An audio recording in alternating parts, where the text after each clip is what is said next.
And now, today's story of suspense. We call it The Whole Town is Sleeping. It starts. Kim, Connor, and Nathaniel. Sit back, relax, and enjoy a story by Ray Bradbury.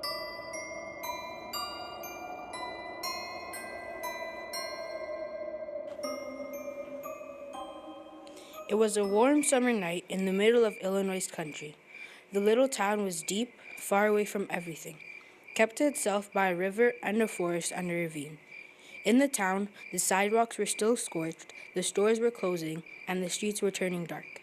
Screen doors whined their springs and banged, and there was the sound of Grandma Hanlon's swing hammock across the street.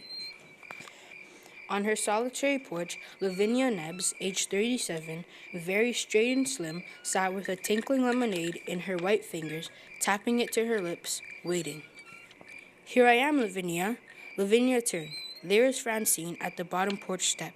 She was all in white and didn't look 35. I won't be a minute, Francine. I'll just lock the door. "All right."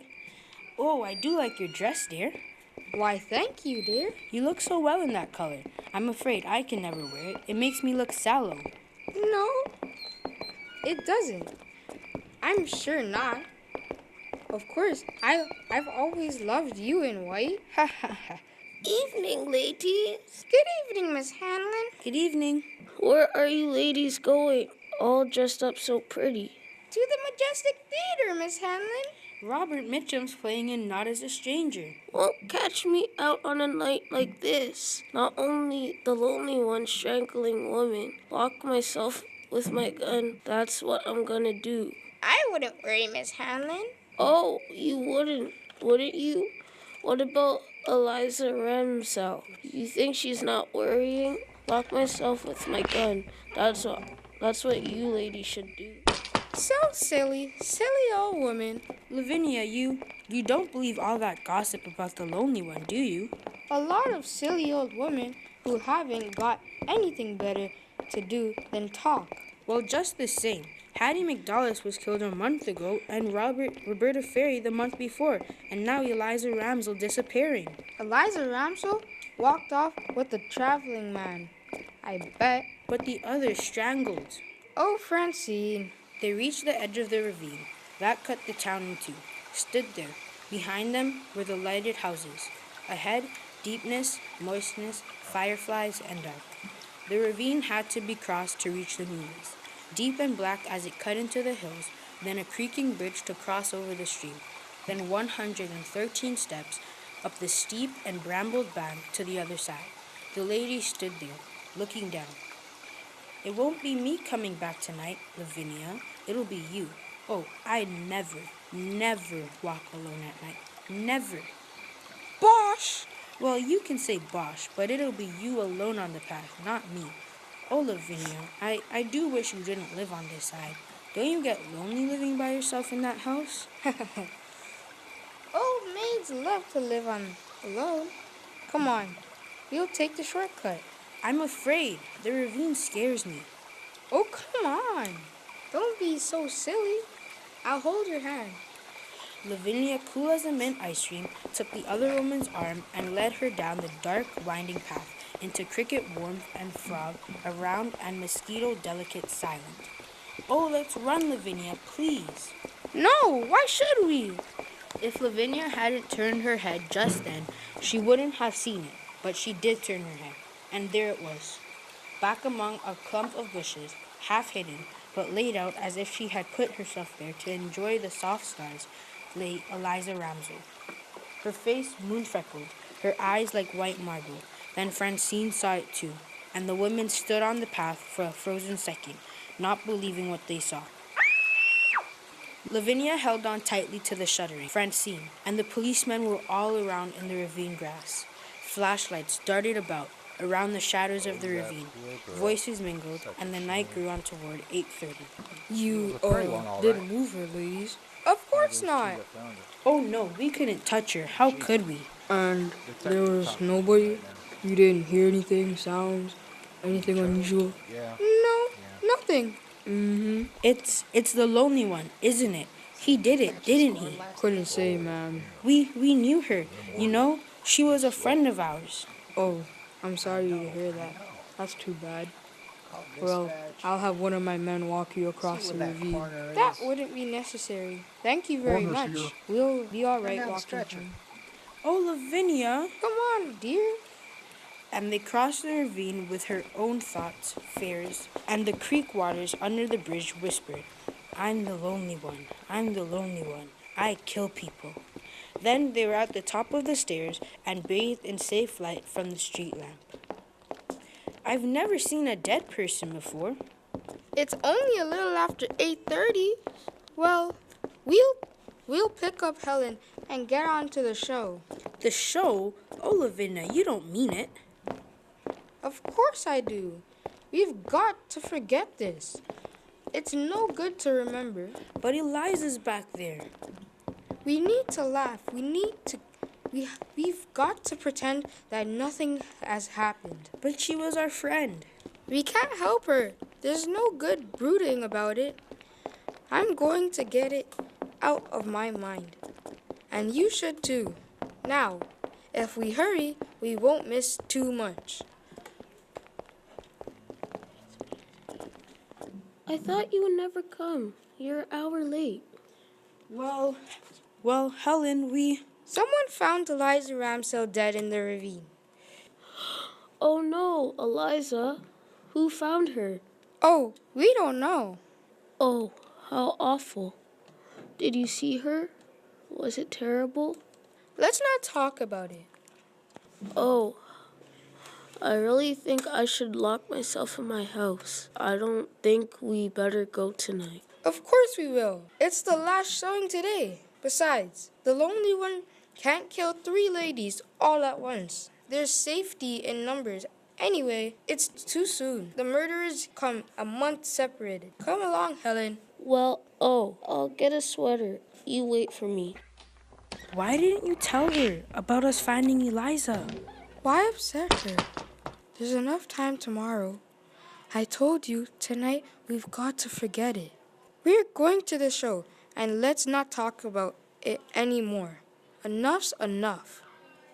The ladies walked downtown and stopped at the drugstore, which was a few doors from the theater. Lavinia bought a quarter's worth of green mint chews, and the druggist dropped the mints into a sack with a silver shovel. You look mighty cool this noon, Miss Lavinia. When you was in, so cool and nice.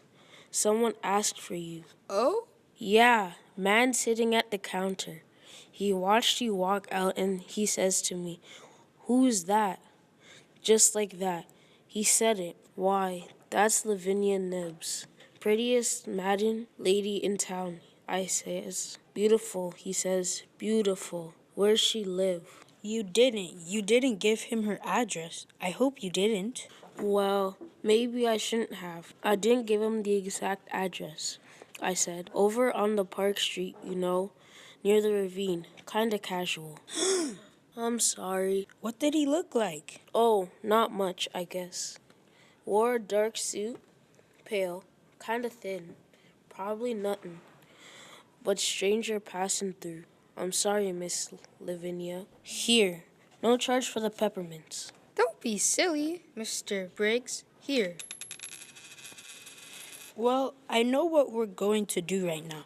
We're going straight home. That man asking you? You're next. Lavinia, you want to be dead in that ravine? It was just a man. That's all. It doesn't mean anything. That's what I figured. Nothing to worry about. Nothing to worry about. I am not going to miss the movie. You two can do whatever you want. I'm going. Well, I think we should all go home. So do I. She's right, Lavinia. No, she's not. Yes, she is. No, she's not. Yes, she is. They argued for 5 minutes, then the 3 of them went to the theater. Francine and Helen reluctantly, Lavinia head high, self-possessed, cool. In the auditorium, they sat in the odor of ancient brass polish, waiting for the second show to begin, and the lights began to fade. Lavinia! What? As we came in, a man in a dark suit followed us. He was thin. I think he had a pale face. He just came in, and he's sitting behind us. What? Oh, Helen. What man? The man behind us. It's the one Mr. Briggs said was in the drugstore. Behind us now. Oh. I'm calling the manager. It's him. Oh, stop the movie. Stop it. Put on the light. It's the murderer. The lonely one. He's here. Put on the lights. Lights. The drugstore clock said 11:25. They'd come out of theater feeling new. And now they were laughing at Francine. And Francine was laughing at herself. You see how silly it was? All that riot for nothing. The theater's manager's brother from Racine. Oh, Francine. Well, I did apologize. Now, you see what a panic can do? And all for nothing. We shouldn't have stopped for sodas. Wasn't that a wonderful picture? Will you ever forget?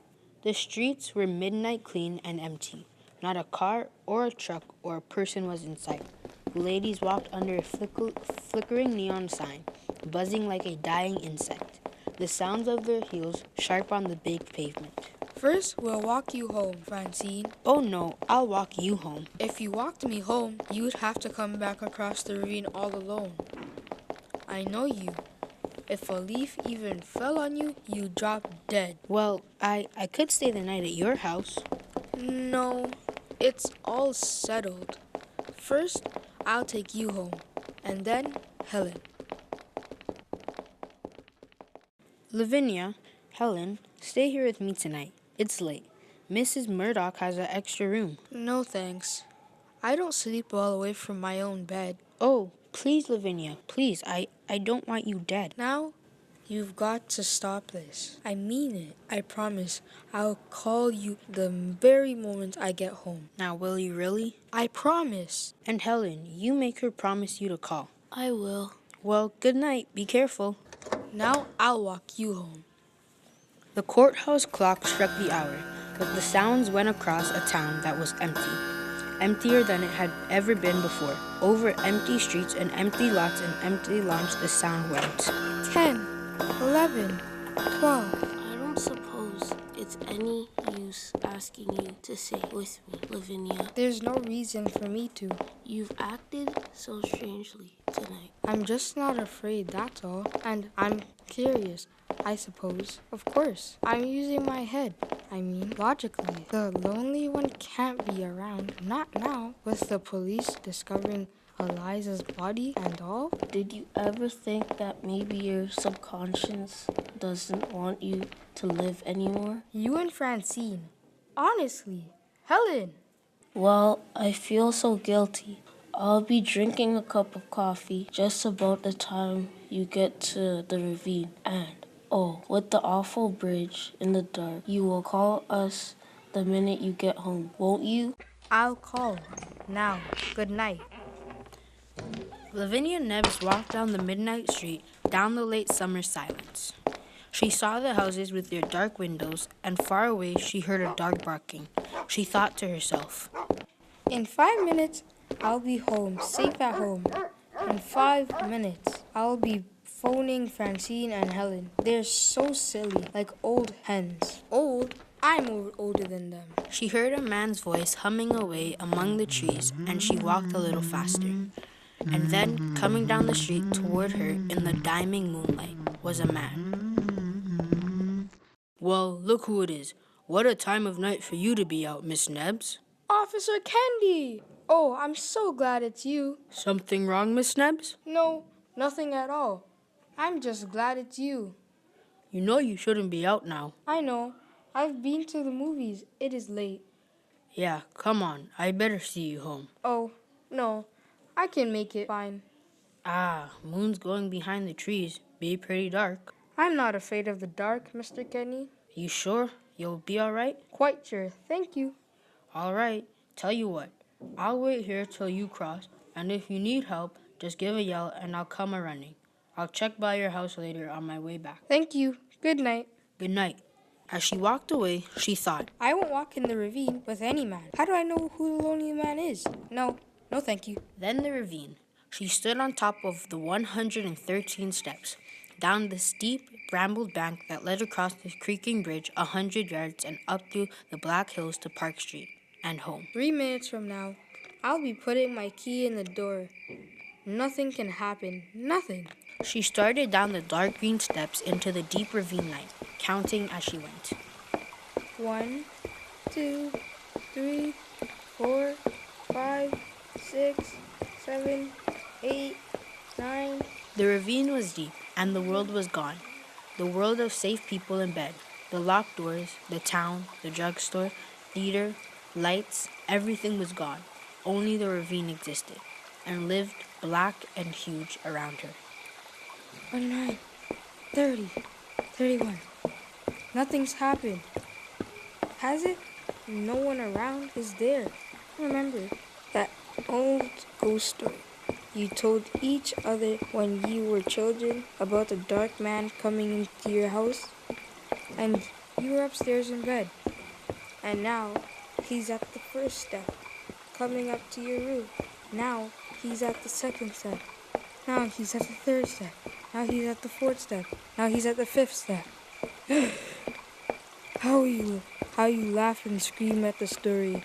Now the horrid man's at the 12th step, opening your door. Now he's standing by your bed. What? Was it there? At the bottom of the steps? A man under the light? No, he's gone. He was waiting there. But it's nothing. It can't be. Nothing. Nothing on the bridge. Fool! That story I told myself, how silly. Shall I call Mr. Kendi? Did he hear my scream, or did I scream? Maybe I only thought I did. Then he didn't hear me at all. I'll go back up, go to Helen's and sleep there tonight. No, it's nearer home now. Don't be silly. Wait, someone's following me. Someone's on the steps behind me. I don't dare to turn around. Every time I take a step, he takes one. Officer Kendi, is that you? Is it? Crickets were suddenly still. The crickets were listening. The night was listening to her. Then there was a sound. Only a woodchuck surely, beating a hollow log.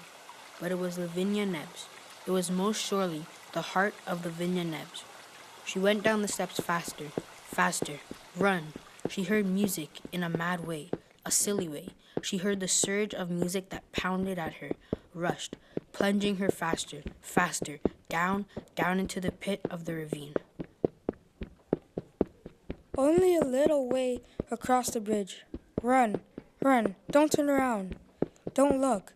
If you see him, you'll not be able to move. Just run. And across the bridge, up the path, between the hills, the top of the path, the street, and even with the light, the fair swirled about her, closing in, passing. If I get home safe, I'll never go out alone. I was a fool. Never again. If you let me get home from this, I'll never go out again alone. I promise. Please, please, let me please. Give me time to get inside and lock the door, and I shall always be safe. Oh, safe at home, safe at home. Listen, not a sound. Oh, wait, the window. Why, there's no one there at all. No one following me at all. Nobody running after me. How silly.